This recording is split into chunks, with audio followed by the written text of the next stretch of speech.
tumanggap ng hindi legal na donasyon para sa kanyang kampanya. Samantala, sasabi ko, napakaraming mga kongresista at senador ay tumatanggap ng hindi lang mga maling mga campaign donations, kung hindi ang kanilang mga kampanya ay pinopondohan ng flood control. Literal kong masasabi, yung pera na nagmumula sa mga flood control projects ng mga DPWH contractors ay ininibigay sa mga kandidato para sa kanilang mga eleksyon. Ayon sa ebidensya na nakalap ko at ng ibang mga tao. At pangatlo, ang aking overall na panawagan ay ipagpatuloy ang flood control investigation na maging malawakan at hindi selective para hindi na masasabi na hindi lang ang mga iniimbestigahan, kung bubuksan na lang lahat ng ebidensya ng mga files sa DPWH, ang mga files mula sa opisina ni Limaong Yusuf Cabral, kasama na rin ang mga testimonya ng mga alleged bagmen, of which ang mga dating miyembro ng Armed Forces of the Philippines ay included, at ang iba pang mga testimonya ng mga DPWH officials. May mga nagsabi na 99% of bids in the DPWH are rigged.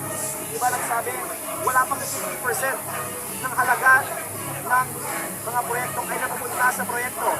Matapos ang unang pagsabog ng flood control scandal last year.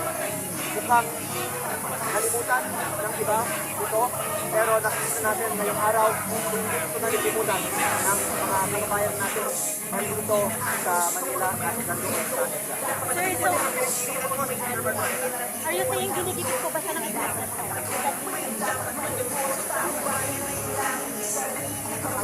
Ko, pinaka-importante bigyan din natin ay huwag kalimutan ang flood control at huwag pumayag na i-divert ang atensyon sa ibang mga issue. So, yes, I believe that it is conspicuously selective to focus on Senator Marcoleta habang maraming mga commitments sa flood control investigation ay hindi pa nasagad. Ngunit, kung sasagot ko ang inyong tanong, hindi ko din sabihin na ang daming mga hindi pa natapos na investigation sa mga flood control projects sa buong bansa, I would be remiss and falling into the trap of diverting the attention to other than flood control. Secretary Bonoan po, namin na po sa witness, under witness na program.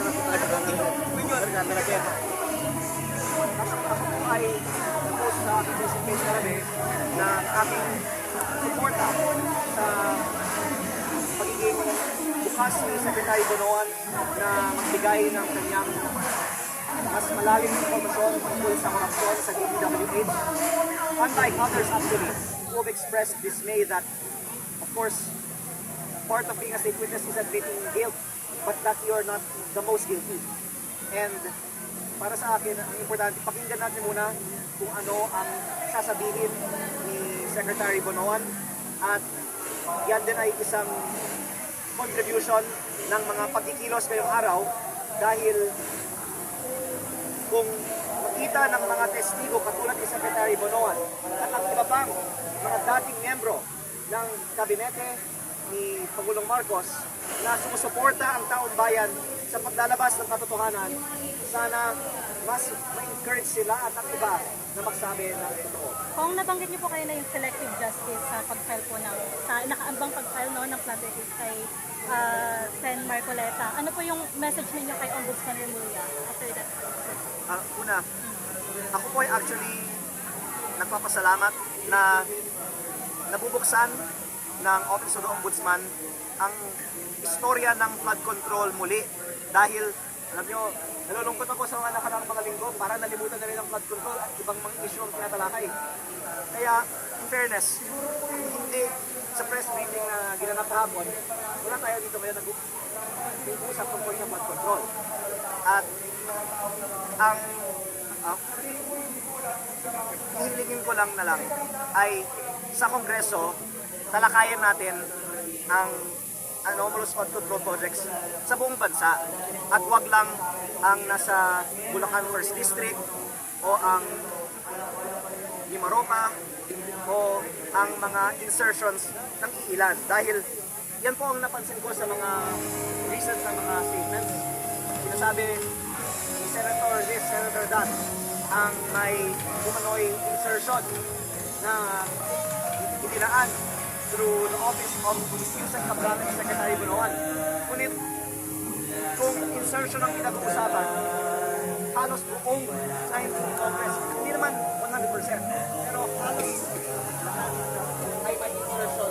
Ayon sa mga testimonial at document ko na kailangan ako ang sasabi ng ito. Kaya ako po ay nag-file sa Kongreso kanina ng resolusyon para simulan muli ng Kongreso ang flood control investigation. Maaari ko pong makinig din.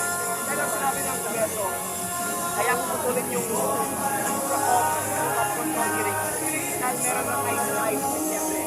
Ngunit, March 31, pag-close ng ICI, hindi man lang nilabas yung mga report. So, dito, ang Senado, ang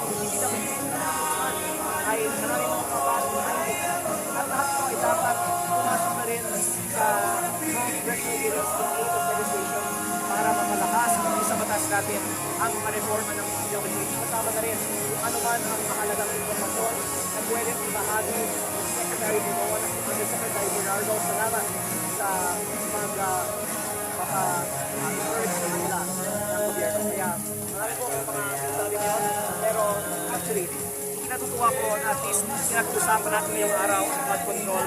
Sana araw-araw natin mag-usapan ang flood control hanggat natin ang sa na lang nangyari flood control.